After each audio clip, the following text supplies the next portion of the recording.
Well, our state laws affect your life, your rights as citizens. Things like the types of sunscreen, using plastic grocery bags, even whether you can take alcohol to go. Now, these rules normally are decided by local officials, but now the state of Florida wants to be in charge. And right now, there's a growing fight for power in Florida, and it's coming to a head in Tallahassee.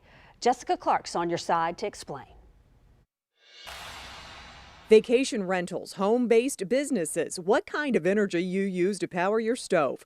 The topics run the gamut in the legislature about who should make the rules, the state or the local governments. This year, it's a power struggle palooza in Tallahassee. Dozens of bills would squash local government's ability to make local decisions. Many cities and counties are trying to hold on to their local power. Short-term rental is best regulated at the local level. These bills are often called preemptive bills because they preempt or prevent local control. In 2020, there were 42 of these bills in the Florida legislature limiting local law and pumping up state power. It's definitely an increasing trend. There's certainly more in the last year or two or three than there were 5, 10, 15, 20 years ago. That's without question. Why is that?